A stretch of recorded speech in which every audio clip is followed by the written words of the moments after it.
Қайырлы күн баршаларыңызға, менің каналыма қош келіпсіздер. Бүгін сіздермен бірге өте үлпілдек, дәмді болып шығатын, жасалу жолы өте оңай, қолда бар заттан жасалатын, ешқандай сүтті, жұмыртқаны, сары майды қажет етпейтін, тек суға ғана иленетін осындай үлпілдек нандарды жасайтын боламыз. Соңына дейін қараңыздар, осы рецепт бойынша жасап көріңіздер. Ең алдымен бізге жылы суымыздың үстіне 1 шай қасық тұзымызды, 1 шай қасық дрожжымызды саламыз. Және үстіне 1 ас қасық қантымызды салып араластырып аламыз. Үстіне 3 ас қасық сұйық майымызды құямыз. Және де 2 ас қасық майонезіміз қосамыз. Майонез бірақ міндетті емес, өз қалауларыңызша қоссаңыздар болады. Осылайша барлығын араластырып алып, ұнымызды кезекпен саламыз. Ұнымызды барлығын салып жібермей, 2 немесе 3-ке бөліп салатын боламыз. Бізге керекті заттардың барлығын толық описание бөліміне грамдарына дейін толық жазып кететін боламын. Сол жерден көрсеңіз болады. Осылайша ең алдымен қасықпен, одан кейін қолымызбен жақсылап араластырып аламыз. Алғашында кішкене қолға жабысқақ қамыр шығады. Оған уайымдамаңыздар. Және сосын қолымызға кішкене сұйық май құйып жібереміз.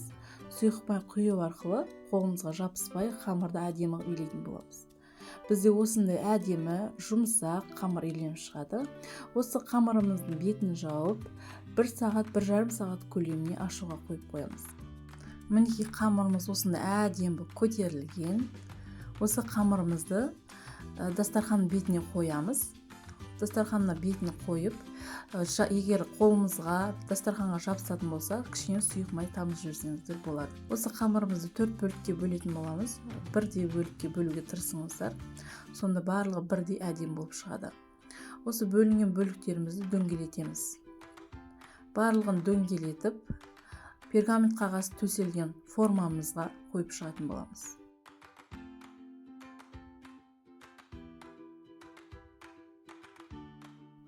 Осыдан кейін бетін кішкене басып шығамыз, жақсы көтерілу үшін. Үсті басып шығып, бетін пленкамен, мотослюгімен жауып қойып, жарты сағат көлеміне қойып қоямыз. Тағы да әдемі көтеріледі сонда. Міне бізде жарты сағат уақыт өтті. Жарты сағаттың ішінде қамырымыз әдемі көтерілген.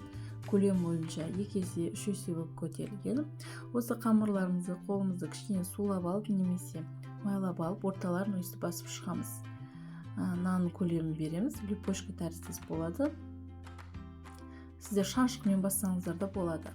Осылайша барлығын басып шығамыз.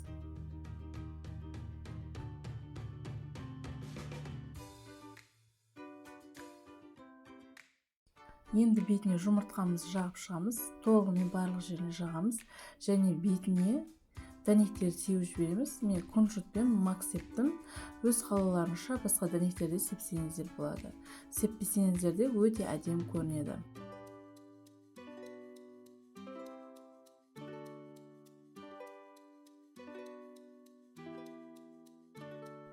Осы нандарымызды 250 градуста 20-25 минут көлемде пісіріп шығамыз.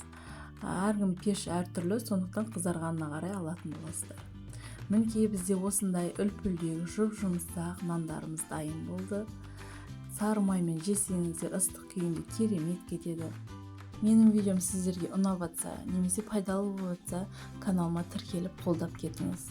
Алдағы уақытта дәмді рецепттермен бөлісетін боламын.